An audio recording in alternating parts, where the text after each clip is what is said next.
What's going on, y'all? Welcome to another Friday night interactive sports talk. It's the Play Color Sports Talk Show brought to you by Sideline Sports. And we You may have are heard of us. the World Tag Team Champions of Interactive Sports Talk. Acknowledge us. It's Stephen Box, joined as always by my co-host, the one and the only. Most hated man in Philadelphia right now, Cool McCain. And together we are The Play Color.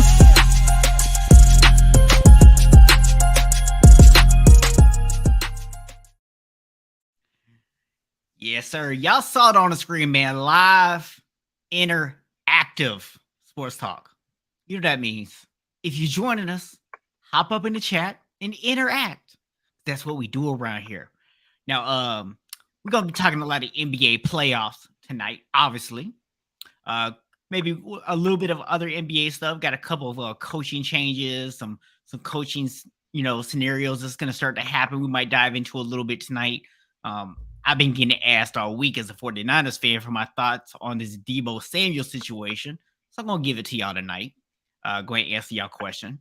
And, we'll see where things go from there, man. We'll see what the rest of the conversations look like. But I know my co-host has one thing he wants to talk about tonight in regards to the NBA before we jump into the playoff conversation.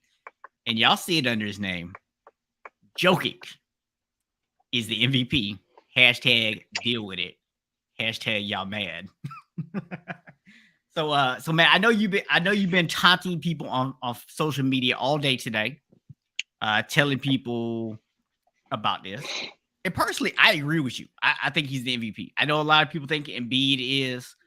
I would not have a problem if Embiid won the MVP, but I do not think that he is the best player in the league. I think Jokic is the best player in the league. He's the most valuable. So what's funny about this is there are so many different ways to go. Because here's the thing. You have a lot of people that make baseless, unfounded, uneducated statements. And then when those statements are brought to light, the incorrectness of them, then they want to try to switch it to something else. But it's all about a few simple things real quick. Number one, who contributes the most to their team's success? How you can measure that is statistically. Points is a portion of that. Rebounds is a portion of that. Assist is a portion for that. Blocks is a portion of that. Steals is a portion of that. How you increase or decrease your plus minus for your team is a portion of that. So I would challenge everyone that wants to try to make Nikola Jokic not the candidate because he may not average 30 points a game. Not the candidate because, well, it's actually the only category that Joel Embiid is better in as points. But versatility is also appreciated and noticed in the NBA today. The ability of you, no matter the situation of your team. So people try to throw the, just because you have other player injuries doesn't make you the MVP. Well, I want to say to that, keep that same energy when you're talking about Ben Simmons and how he didn't play for the 76ers as part of your argument, because he's been injured all year as well. So keep that same energy with that part of your argument.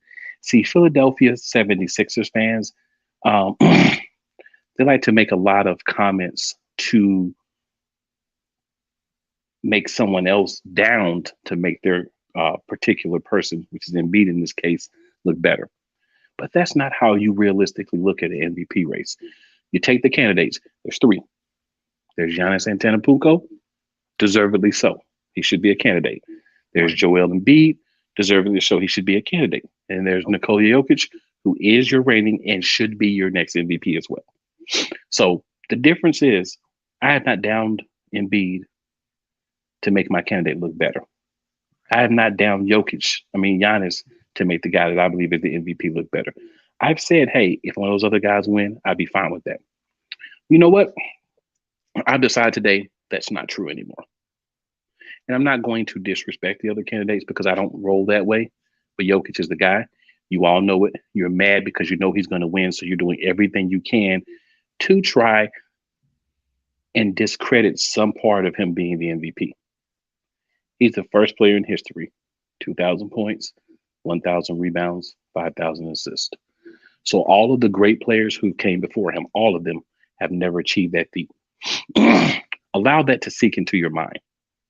Allow yourself to understand that this is more than who you like better, who you think is more athletic, who's on your team, who's an American-born player, who's this, who's that. The facts are, he's the most valuable player, and if you switched him with any other center in the league, he makes that team better, significantly better. You don't want to acknowledge him, but you must acknowledge him. He is your reigning and defending and about to be two-time MVP. And anyone who has a problem with that, I've invited you here to hop in the comments and give your thoughts. If you don't give them here, don't go on my Facebook page after the show. Don't call me. Don't instant message me. Don't DM me. You will be deleted. This is your opportunity. You don't want to take it, then you have really nothing to say. Acknowledge me and acknowledge my candidate and carry on. You know what, man? We will give people one other opportunity, one more place that they can actually talk to you about this. If you're watching the replay and you are not able to join us live for whatever reason, you may comment down below in the comment section on the replay. And I'm sure my co-host will be happy to respond to you there. But that is where you're allowed to talk about it. It's in the replay, in the comments on the replay. We can do that. Yes. And while you're busy commenting on who you think should be an MVP, make sure you go ahead and get his video a like also, because that's what lets YouTube know that they should share our videos with more people. So we would definitely appreciate that while you're already here. Absolutely. Cheap pop, cheap pop. Mick Foley style. So yeah, man. And as you can see, go ahead. I'm decked out in the Nuggets gear. There's two reasons for that, of course, my MVP guy. And also to acknowledge the fact that I am a realistic person. We're probably going to get swept. It's a 95% chance the Nuggets are going to get swept. And that's okay, man.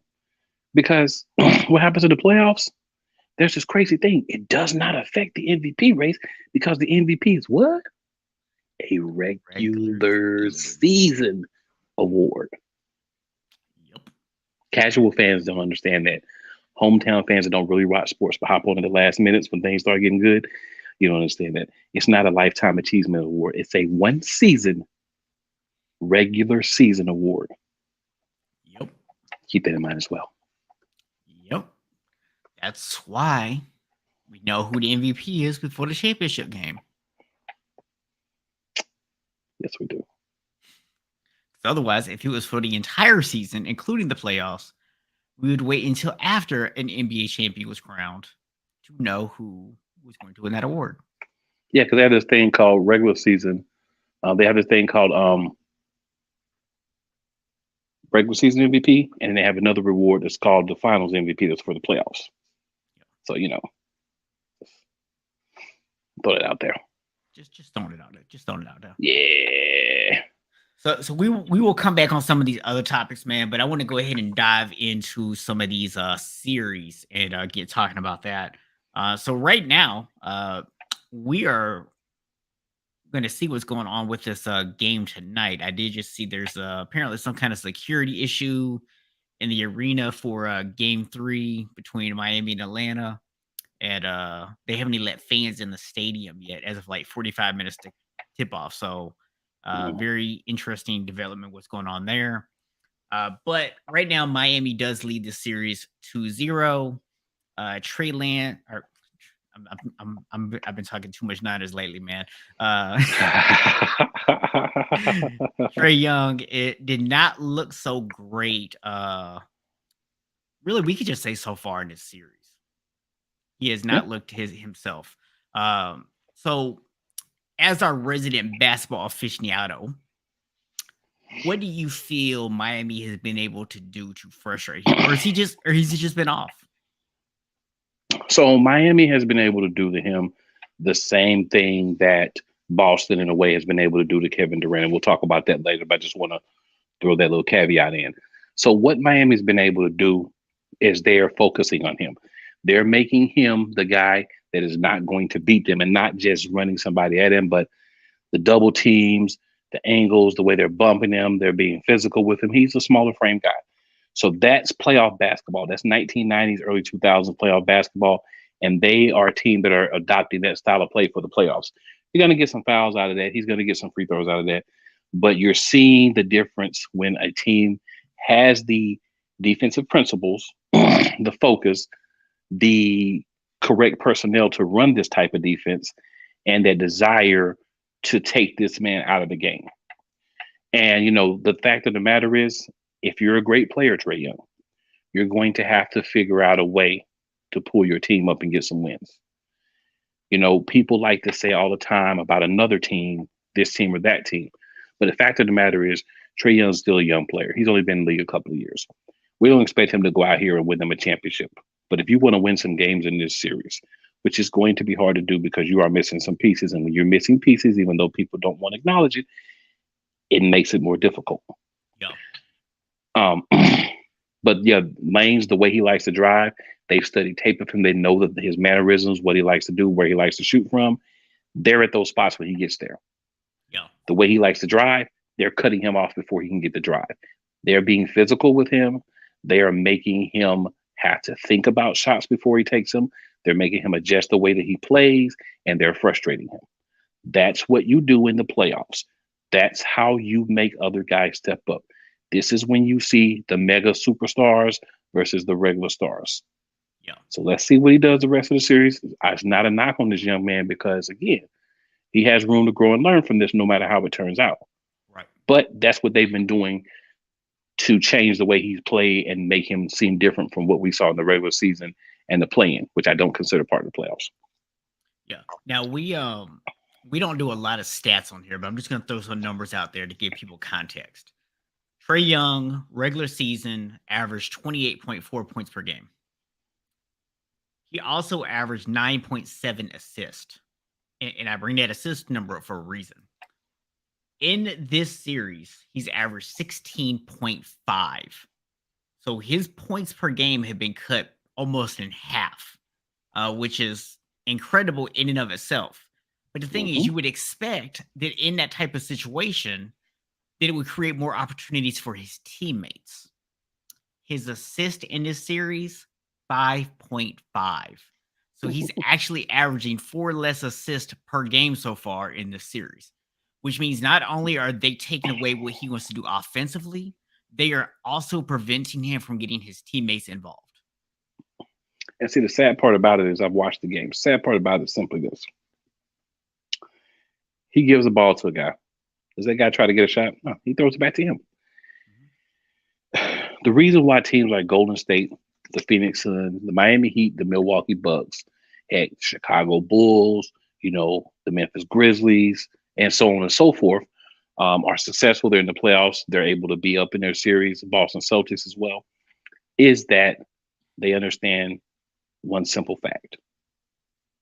And that is, when our guy is being taken out of the game, when they're able to double team him, when they're able to kind of focus more on taking him out of the game, that's the time we step up.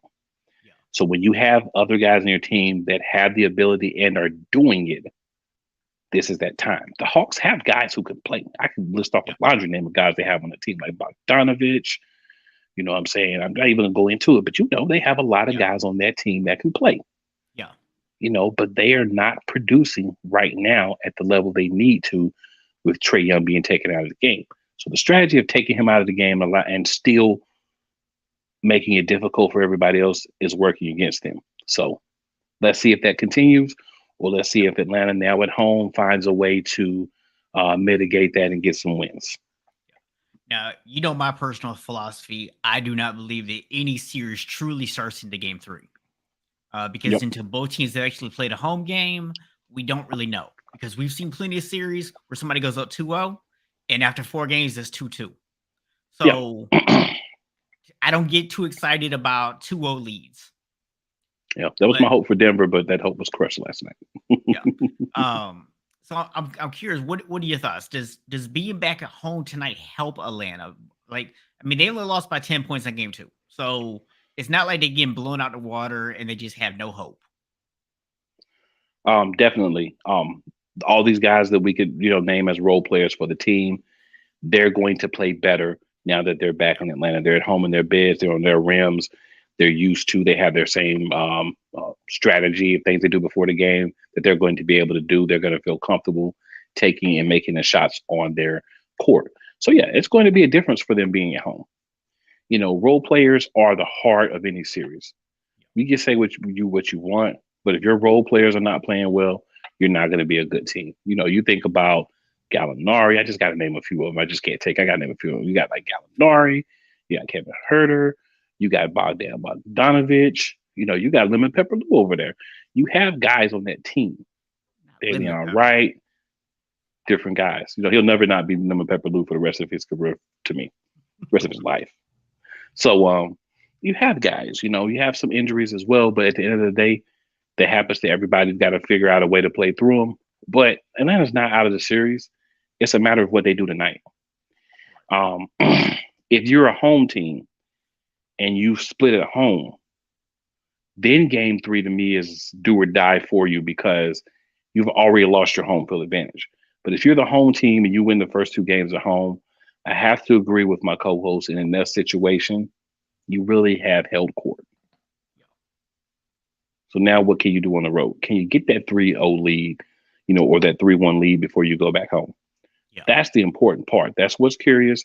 That's what we're going to start seeing from teams like the Heat, the Bucks. We'll probably talk about next, but they've lost their home court advantage. They got to go get it back. The Suns, they've lost their home field advantage. They got to go get it back. Yeah. So speaking of the Bucks, it is actually the next game up. So right now that series is tied at 1. And obviously the big story in that series is the injury to Chris Middleton. He's hoping to be back in like 2 weeks, which means he's absolutely out for the series. Now they have a pretty deep bench in Milwaukee. That's a team, like earlier you talked about the bench having to step up and help out. This is a team that has the kind of bench that can do that. And they did go on to win the championship last year, and they had a deep run the year before that. So this is an experienced team. So I don't think they're going to crumble.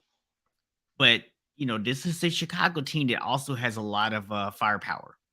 And without Chris Middleton, it's evened it out. Because we talked about before the series, without Lonzo Ball, it was going to be hard for Chicago to win because they were missing that glue guy.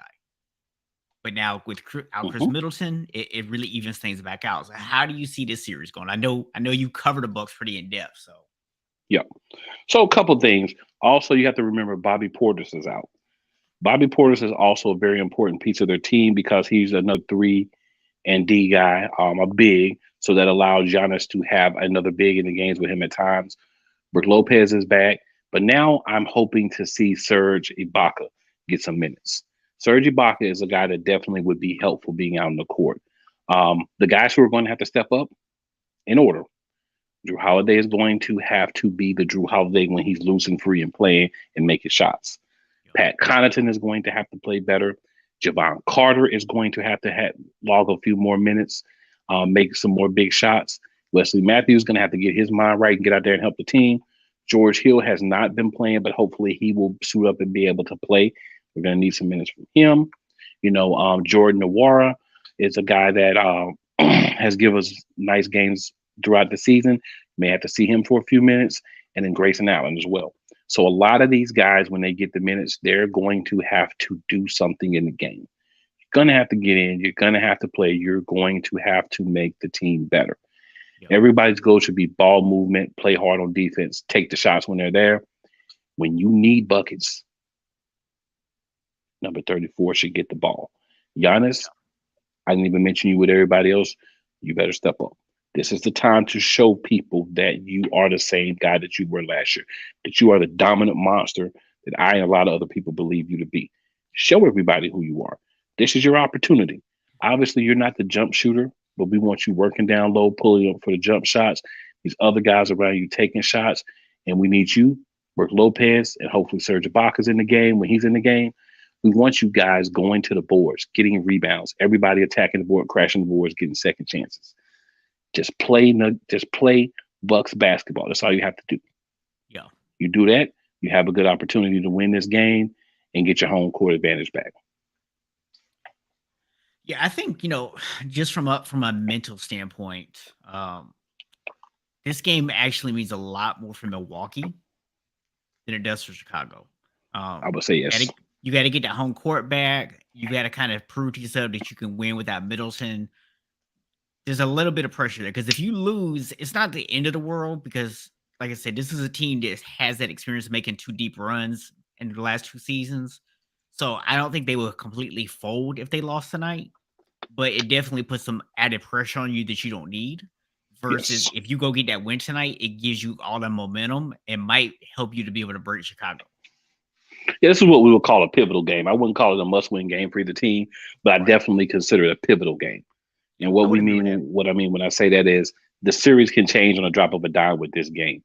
The outcome of this game could have lasting effects on both teams. Even if, let's say, Milwaukee loses, but they hang in the game and there's a late shot that they miss, but they had the opportunity, you still have that sense of, all right, we were right there. We know what we need to fix. We know how to win.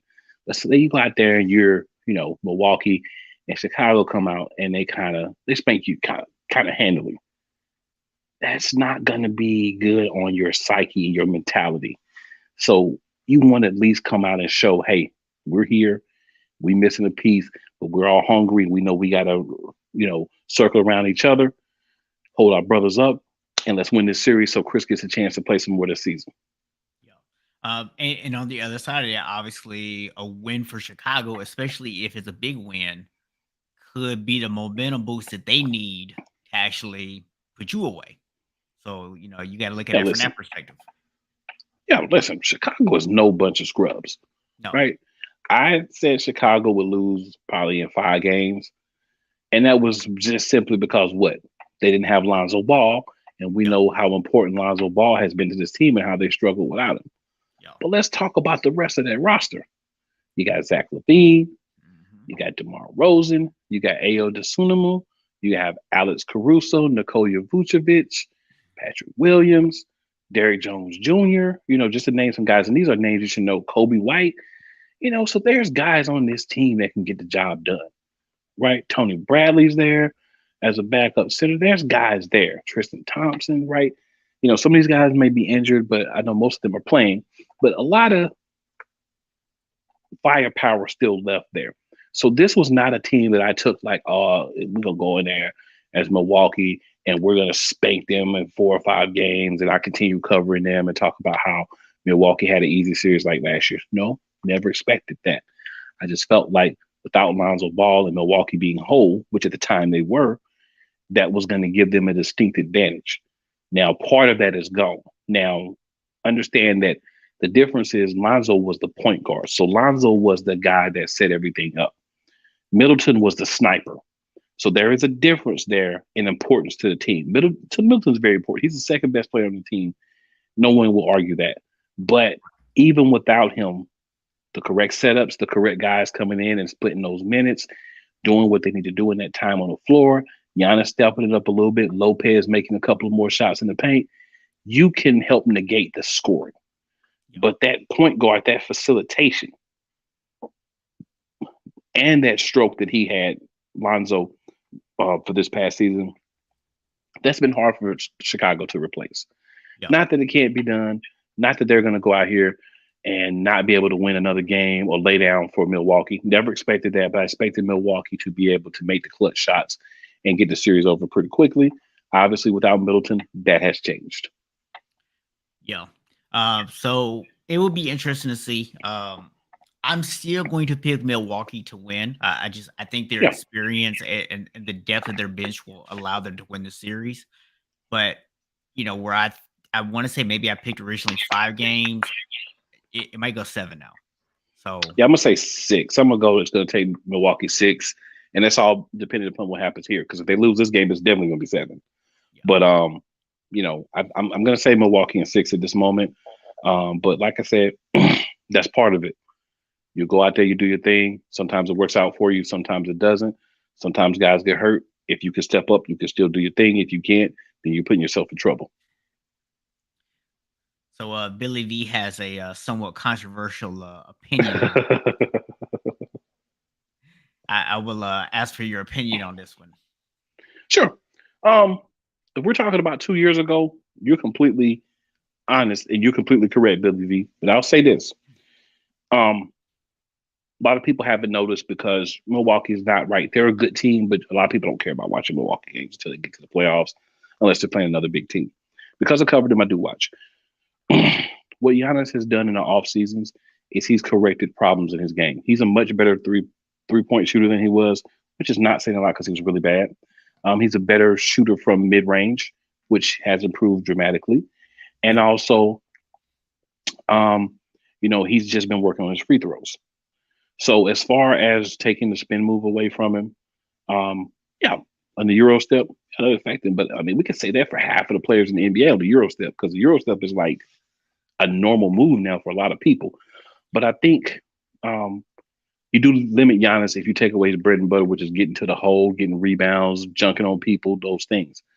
But Giannis has developed himself and still has a ways to go. I'm not trying to say he's a finished product at those spots yet, but he's a much better three-point shooter. He's a much better free throw shooter.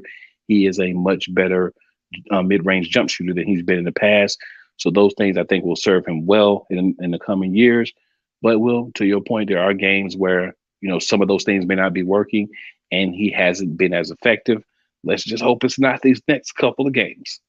Yeah, I will say it sounds great when you say, "Oh, take the spin move away from him." But there's a reason that spin move has been so effective.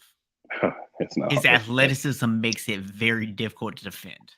So unless you're going to double team him the entire game and leave other guys open, it's going to pretty much be impossible for anybody one-on-one to stop that and take it away.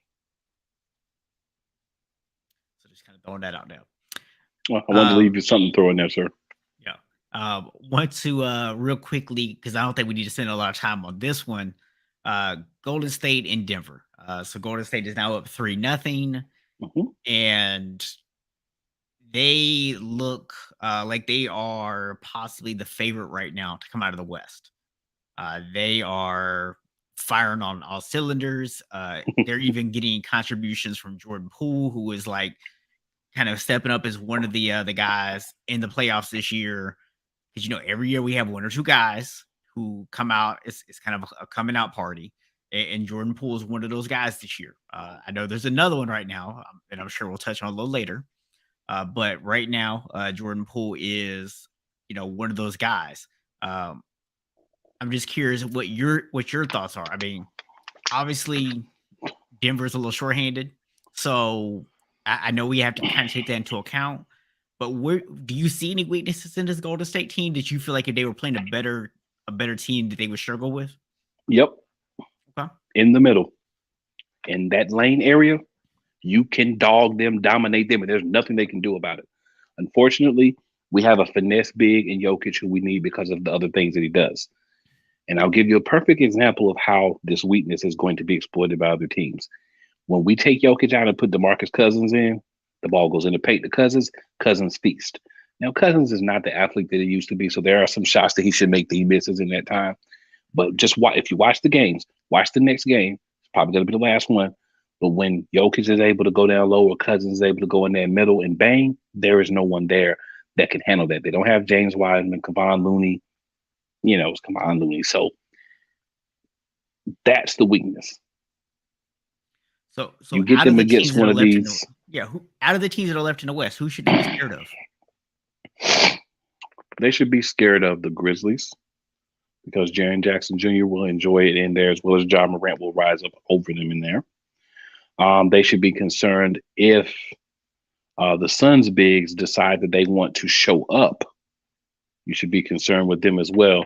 What's going on, BS3 Network? Appreciate you checking in with us and watching us.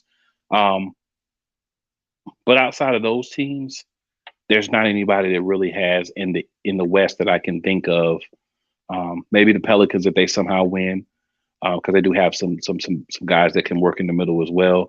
But the lower other teams outside of that top three, they don't really have that main guy that's going to work them in that post, or that big guy that's going to work them in the post that has a finesse. That's what it takes. That's the only way you're going to beat Golden State, and you better hope that works a whole lot for you, because they even have Gary Payton II out there banging threes on people now. Yeah. But I want everybody to just remember, and we don't have to spend much time, like you said, on this. Denver is not a whole team. They look defeated at times. They really put up a hard effort last night, but I think they're done. I think they just rolled over, man. It's my squad, so I'm repping them today, because I do believe by next week they will no longer be in the playoffs. They had a good season. Lost some pieces earlier, didn't have them all year. They fought through, got a top 6 seed, didn't have to get in the play-in, and that's all you could really ask for in their current situation. Yeah, I mean, like you said, man, I think that, there's always a possibility that you kind of look at, like, well, maybe they can pull that one game out and at least not get swept. And if they were going against a team that maybe didn't have the experience that Golden State has, I would give them a better chance of doing that. But Golden State understands what it takes to finish the series out and finish somebody off. And I think they will. I think this is going to end up being a sweep. Yeah, and they won't rest. No. Oh, and apparently the Heat Hawks game has been postponed to 7:45 update I just got. So, okay. Yeah. Just to give everybody who might be ready to watch that a heads up, you're going to be waiting a few more minutes. And while you're waiting, you might as well stay on here with us. I mean, don't stick around. You don't want to go nowhere. What you leaving for? So, another series that's coming up. One that we both have to eat a little crow on right now. Because we both sat here and said that the Toronto Raptors defense was going to keep the Philadelphia 76ers in check. And that has not happened. 76ers lead this series 3-0. There's not a series that we were more wrong about. I don't think we've ever, since we've done this show, been more wrong about a series as far as just one team just not showing up. But we're men, and we admit when we're wrong. We don't hide behind it. We don't make excuses for it. We were wrong. We disrespected Philadelphia, and they proved us wrong. And the thing is, for me, I did disrespect Philadelphia, but my disrespect was aimed more at James Harden. You know what I'm saying? I was going to say, he definitely did, sir. Yeah, but it was not about Embiid, right? But he's going to do what he does. I mean, he's got the torn ligament now, so that could make a difference. His ability to play, maybe his ability to squeeze the ball and do things with the injury. But Toronto's already down 3. They're not going to win 4 games in a row. No. Whether it's in 4 games or 5 games or 6 games, it's not going 7. But at some point, Toronto is going to get another L, and they're done. Yeah. And, hey, all I can say is any Philadelphia Sixers fans that are watching or that watch the replay, to give your hate towards me for Jokic, I will accept your smoke for the fact that I picked you to lose, and Toronto has did everything in their power to prove me wrong. Kudos to you. It looks like you're going to move on. You may get a sweep as well. Hey, the matchup said otherwise. What's happened said otherwise. But Philadelphia said, no. What can I say? I did point out that, James Harden and Embiid were playing much better together the last couple weeks of the season. I still thought that Toronto was going to be able to frustrate them and slow that down. But that hasn't happened. But, yeah, it's not even Harden. Maxey is snapping. He is. And I couldn't account for that. I mean, you got my boy Tobias Harris out there balling. We didn't have a Tobias Harris sighting in the series. These are things that I didn't account for. And hey, I was wrong. Crow will be eaten. Yes. So, predictions on the way the series goes. Can Toronto pull out a win?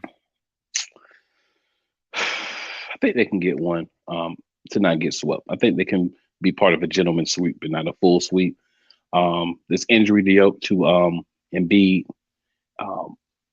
could change the series a little bit because if he's not able to be the guy he's normally just at least the first game after the injury, and I mean, let's be honest, basketball guys, we're in the playoffs. They're gonna be beating at that hand. Yeah. So I think that you're not gonna see the type of game that you're used to from Embiid in this one with the injury. Don't know when he hurt the last game. If he hurt it early in the game, respect to him for soldiering through with the injury. Like I said, I don't know, not trying to speculate, but just saying, anytime you play with an injury, especially to an extremity like a finger or arm or something like that, that's difficult. And respect to him if that's what happened. Yeah. So yeah, I mean, we'll see. I think Toronto can win, but I will also win a game, not the series. Just to be clear. But just to kind of throw this out there, Philadelphia, if you want to win a championship, here would be my advice: get locked in and finish the series, because these are the kind of games right here. Championships are forged in these kind of opportunities. You got a team that you have a chance to sweep in the first round, go ahead and knock out. This is when we start to find out who you are as a team. Can you go ahead and hit that death strike when you had opportunity? Or you let it take around? Yeah, and then also that gives you Embiid the chance to rest that hand and heal up a little bit. If you can go ahead and get everything taken care of, and then he has to take less punishment. I just think that Toronto will be able to at least equal one out. Could be wrong again. I've been really wrong in this series already, so hey, it wouldn't be anything new. Just a piece of friendly advice for the 76ers I will give you. I know it might be tempting with Embiid not being 100% to try to turn James Harden loose. Don't do it. If you want to win the series, I definitely wouldn't do that. Yeah, if you want to win the series. Yeah. So sage advice, sir. On. So moving on and talking about another series where we might be seeing a guy come back. Let's talk about this Dallas and Jazz series. Mm-hmm. So this is a series that we disagreed on. You picked the Jazz to win this series. I picked the Mavs to win, assuming that Luka didn't miss too many games. So I believe he is going to be back for game 4, right? What I'm hearing is game 4, yeah. Yeah. So Dallas does lead the series right now 2-1. I mean, I'm going to tell you, man, it's pretty much been what I expected. I just felt that this Utah team is so, I don't want to say garbage, but they have been they've been on this steady decline. We'll just put it like that. And I just felt like they couldn't stop that slide. And so far, they haven't. Well, I mean, they're down 2-1. The first 2 games were in Dallas. They won one of those. Right. Dallas grabbed back the home court by winning a game in Utah. So if Utah wins game 4, they're back to 2-2. It's the best 2 wins out of 3. Here's the point. I made this earlier today, and I'll make this point here. The Jazz have their, and this is not to be disrespectful, but the way to make sure everybody looks at it the way I want people to look at it. They have their black hole player, playing, right? The Mavericks' black hole player is out, so they're moving the ball better. Other guys are getting opportunities. They're getting drive. The team's more energized. They're playing to try to win, right?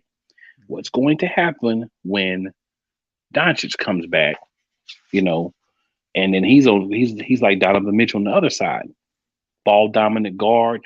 You're the point. You're bringing the ball up, so you have the ball a lot of the time. That's going to affect what we're seeing now from Dallas. They're not going to be able to continue to play this way once their black hole returns.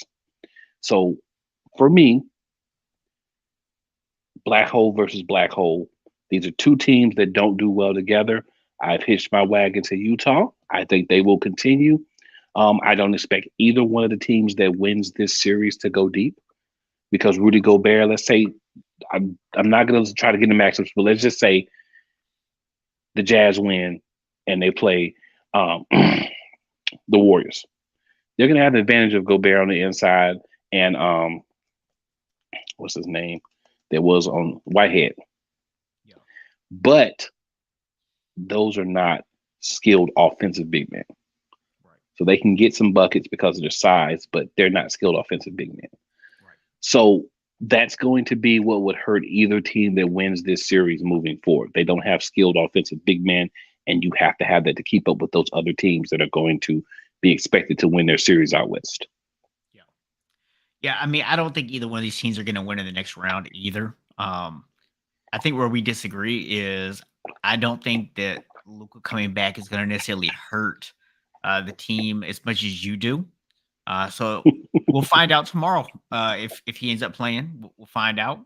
One of us is going to be right. One of us is going to be wrong. No, it is And we've what it both been is. wrong already. So, hey, Yeah, yeah. It's not like wouldn't it'd be be the our first time for either one of us, right? yeah, it wouldn't unblemish our correctness record in the playoffs this year. We've already, Yeah. So we may talk a little bit more about that series next week, and it's absolutely. kind of a part of a recap for the series that finish up for next week, and then obviously onto the series that will already be starting to happen by the time next week comes around. But right now, we'll go ahead and move on to the Well, Celtics. Oh, go yeah. ahead. No, Yeah, go ahead. something Go that I ahead. want to add real quick. Okay. No, go ahead. I was gonna say, so we got the Celtics against Brooklyn. So again, a series that we disagreed on. You picked Brooklyn. I picked Boston in this series. Right now it is 2-0. Again, just to re-emphasize this for everybody else. 3 games. Right now, Boston held court at home. They did what they were supposed to do. Until you go and win a game on the road, you haven't done anything to convince me that the series is locked up. I did actually pick Boston in 7, so I'm not expecting this to be over. I do expect Brooklyn to bounce back. But what are you seeing so far in this series? I just want to say Brooklyn will be fine. Kyrie had a very good game in game 1. Kevin Durant did not. Game 2, neither one of them had a good game.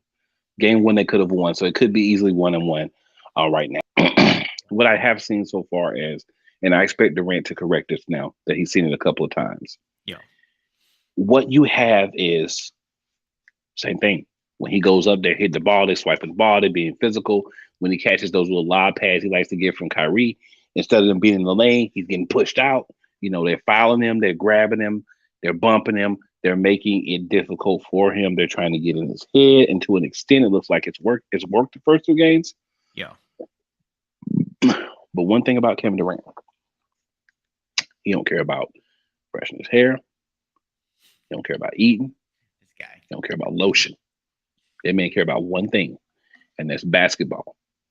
And he is still in the Slim Reaper. So if anyone believes that for a series, he's not going to play a lot better than he's played this first couple of games, adjusting to the way he's been attacked differently, all I can say to you is, I'm just going to have to take a break from talking basketball with that person or persons.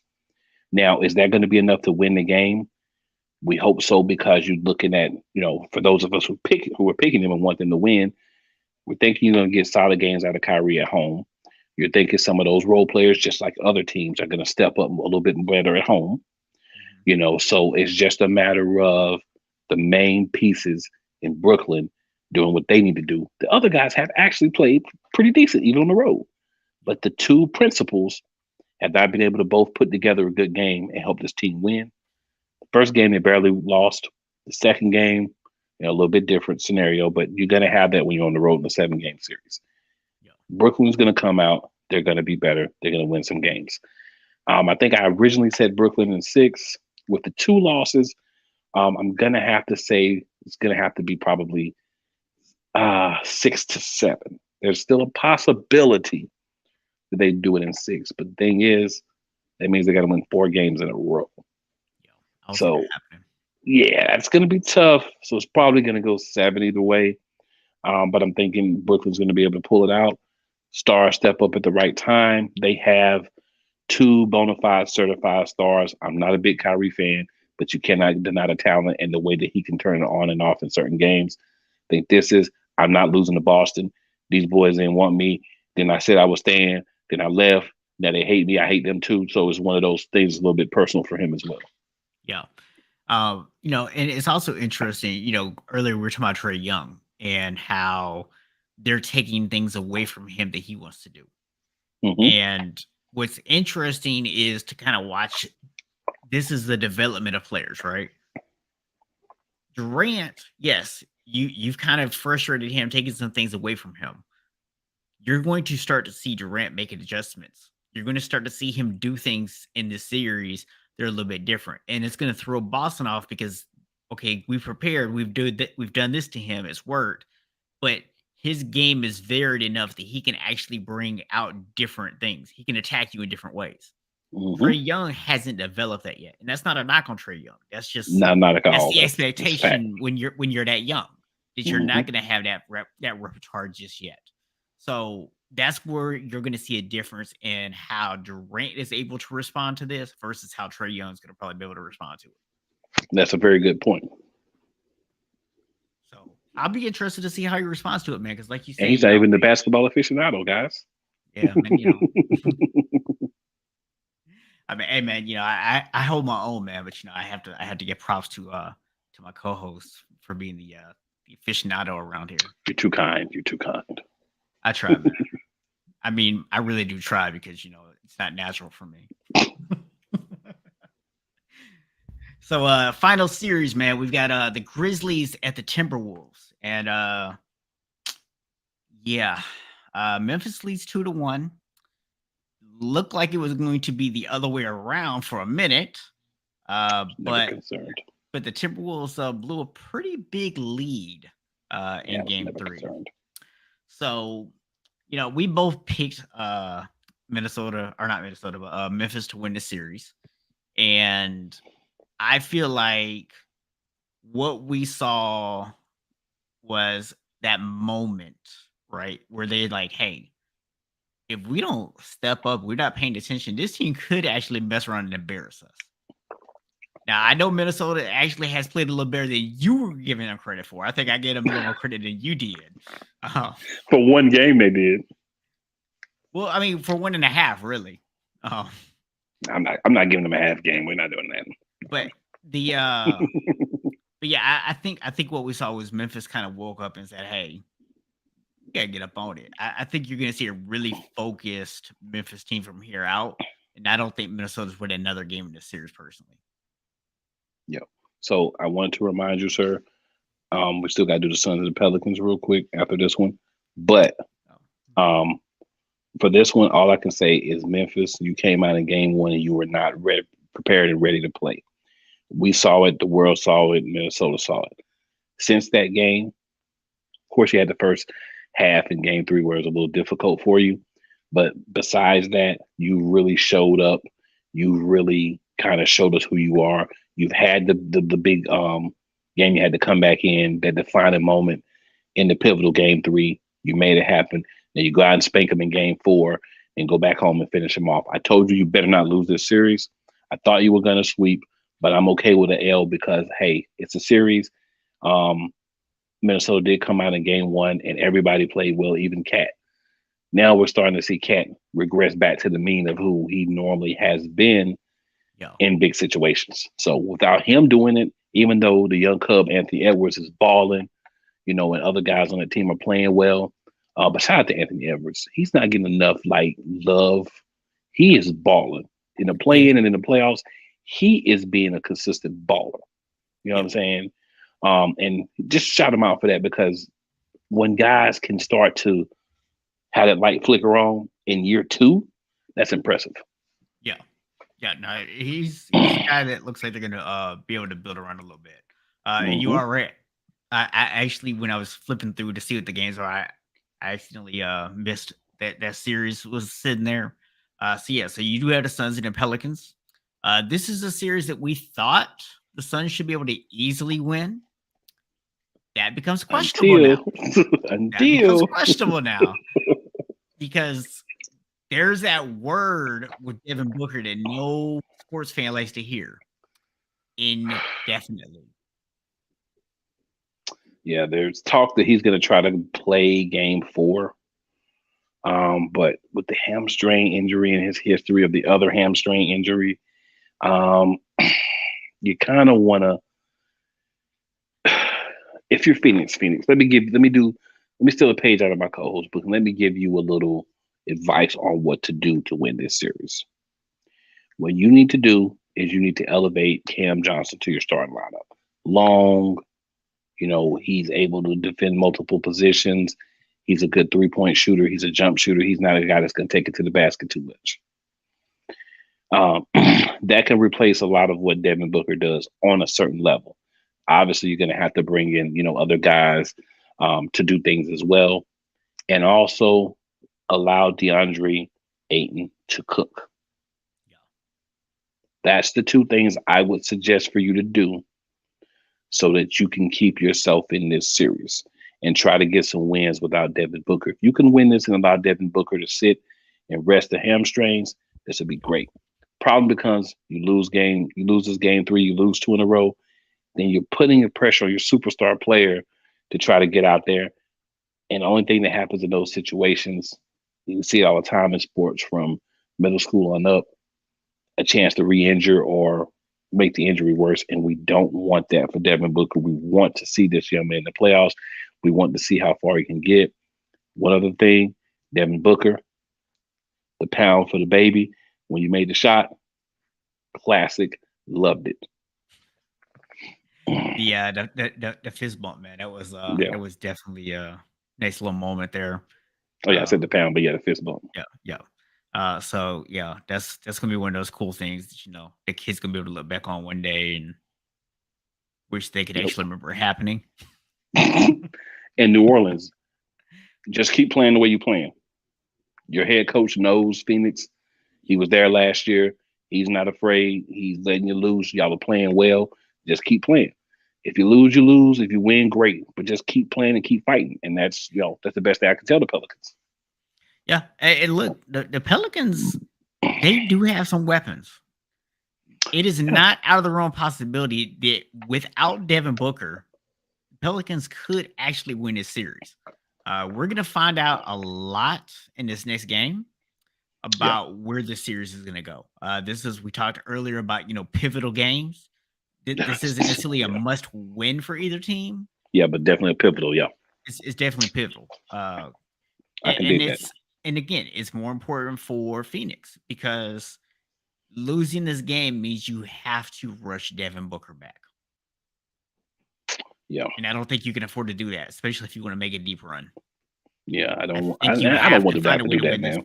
Yeah, I think you had to find a way to win this and let him rest. If you cannot win this series without him resting, you might win this series, but you are not going to win the war. Right. Because you need him and Chris Paul healthy to try to make a deep run. Yeah, and one of those is already almost impossible to have. So I'm just saying everybody knows my feelings on Chris Paul, but I'm not saying he's not important to a team. Yeah. And specifically Phoenix. I'm not saying that. So, but co-host. I like Chris Paul a little bit. I like Chris Paul a little more than you do. We'll just leave it at that. I don't like him as much as everybody else does. Right. But I do like him a little bit more than you do. That's fair. Yeah. So co-host, there's a little bit of NFL news that you may want to discuss here for a couple of moments in regards to one Deebo Samuel. I hadn't heard anything about it, man. What's going on? Yeah. May not be made aware, man, but it's been reported that he told a reporter that he wanted to be traded, and just to kind of help with people saying, oh, well, maybe he didn't say that or whatever. Adam Schefter came out with a different report saying that he wanted to be closer to home, and that was one of the main reasons. And he pretty much shut Adam Schefter down just like that. So if this report was not correct, I feel like he would have done the same thing. So as a NFL aficionado, as well as a San Francisco fan, what do you think about Deebo leaving possibly the 49ers? Where do you think he would be a good fit? And what are your thoughts as a fan? So, first of all, I'm going to kind of address the way it is. So, Deebo is disappointing me a little bit right now, right? So, I don't have an issue with the fact you want to get paid. Cool. It's not my money. It's the team's money. If the team wants to give it to you, I had no problem with that. Okay. So I'm not gonna be one of those people that's like, you don't deserve X amount of money. If the team thinks you deserve the money, then cool. I don't have a problem with that. So my issue is the way that you've gone about it, right? So I'm a little bit old school. I kind of believe, if you have an issue with somebody, you go talk to that person. All this scrubbing your social media accounts and then getting mad at people. And by the way, if you're one of those fans over there sending racist or death threats or any of that kind of stuff, you're a piece of trash. Stop. But with that said, don't go do something stupid like scrub your Instagram account and then wonder why people are sending you this kind of stuff. Like, you're not going to invite that kind of stuff if you don't go do things like publicly delete your Instagram account. Handle your business behind closed doors like a grown man. Like, I know that's just like this generation. I'm not a fan of it. I'm a little bit old school in that way. It is what it is. But as a player, and from what I've even seen of Deebo as a person, I like Deebo. I hope things work out. I would love to keep him. But with that being said,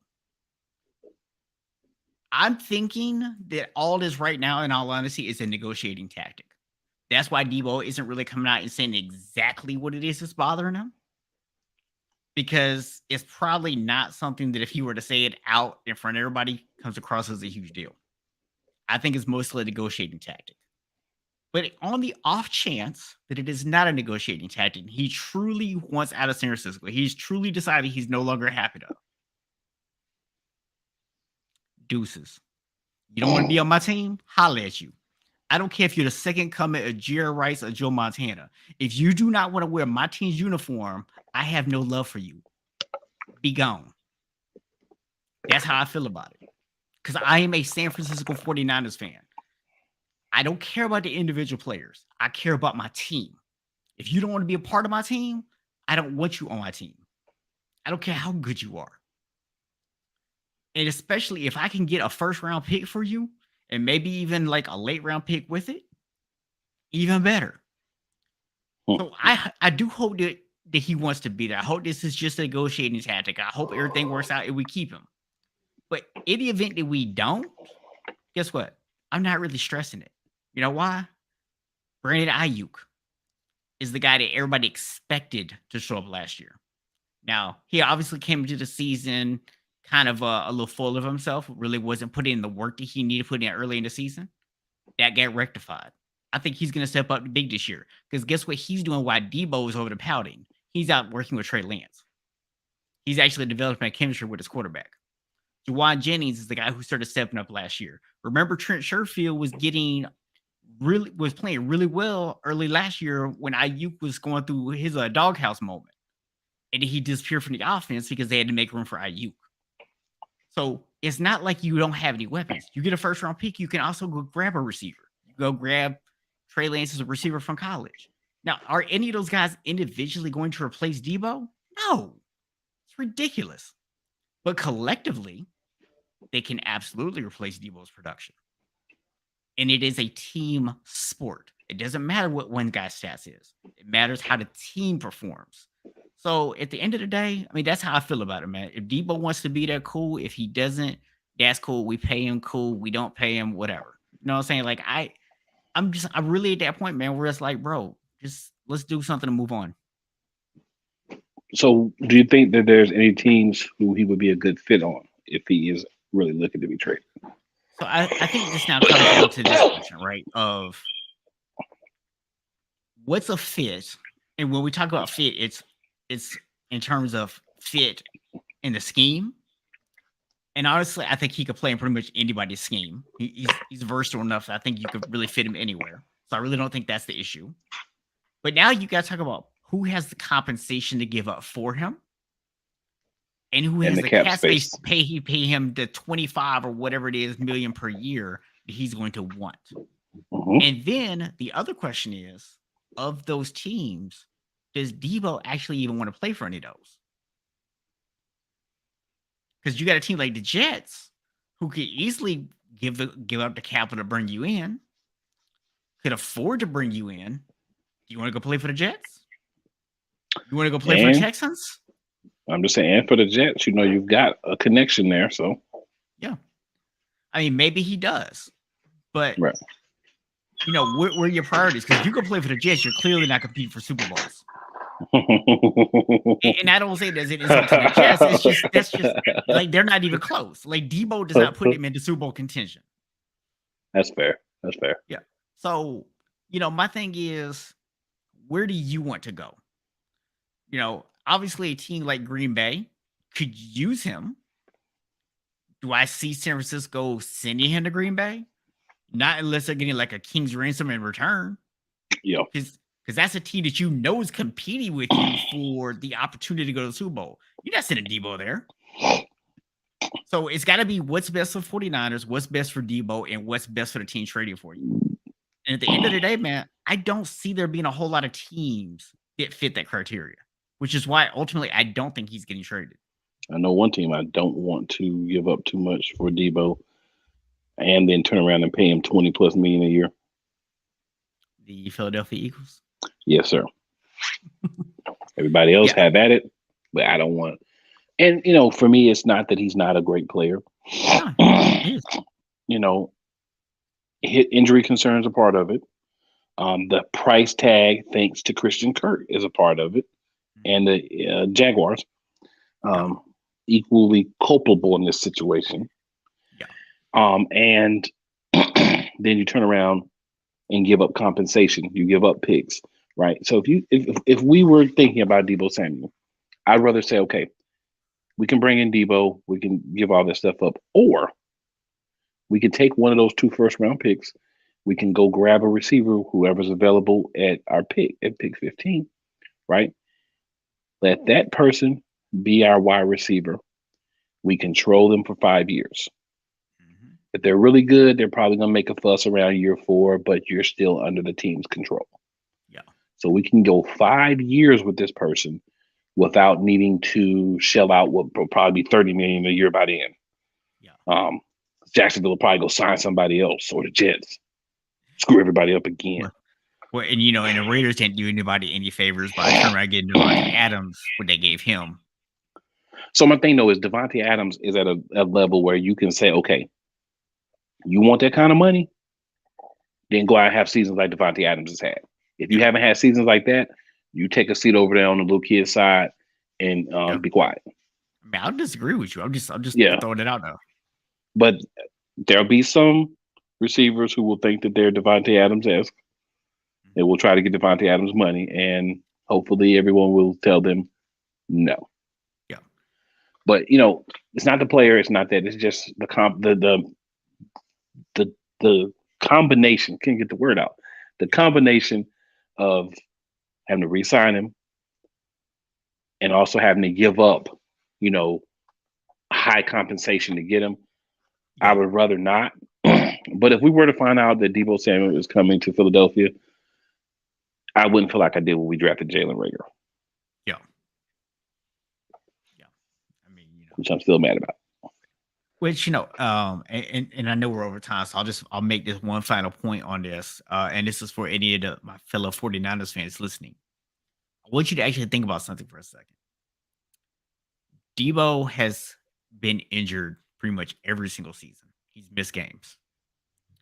So the year before, he missed a lot of games. Even last year, he missed a couple games. Wasn't fully healthy all the time. So what happens if you pay him? He goes out, he gets hurt. While he's hurt, or what if he just doesn't produce at the same level and Ayuk comes out this year and blows up? Now you got to pay Ayuk. Well, here's a newsflash for you. You're already paying Kittle. You're already paying Trent Williams. You're already paying Fred Warner.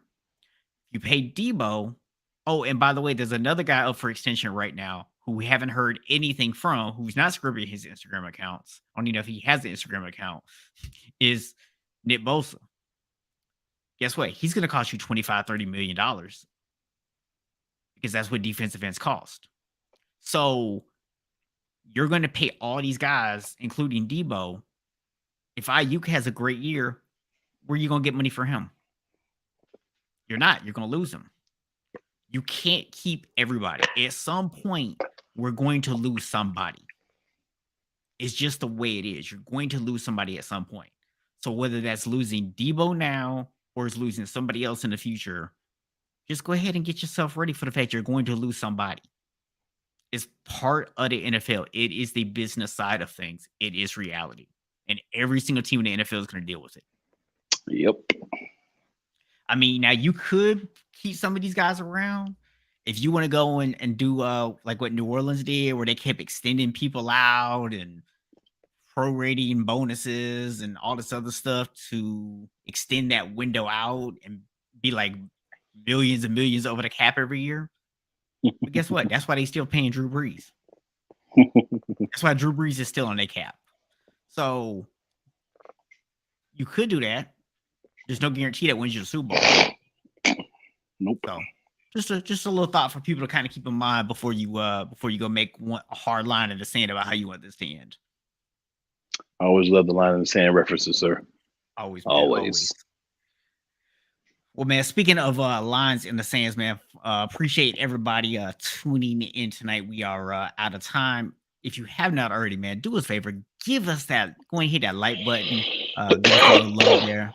Show YouTube that you enjoy the show and that you show it to other people. Make sure you tune in next Friday night, 7 p.m. Eastern Standard Time for another episode of the Play College Sports Talk Show. And Wednesday night, make sure if you are an Eagles fan, you hit up the Eagles Elite podcast hosted by my co-host over here. So make sure you check them out. What time's the Eagles Elite podcast come on Wednesdays? So it's 8:30 to 9:30 p.m. And you can just hop in YouTube here where you're at. Just type in Eagles Elite Podcast. It'll pop up right for you. There it is. So that is it. We will see y'all next week.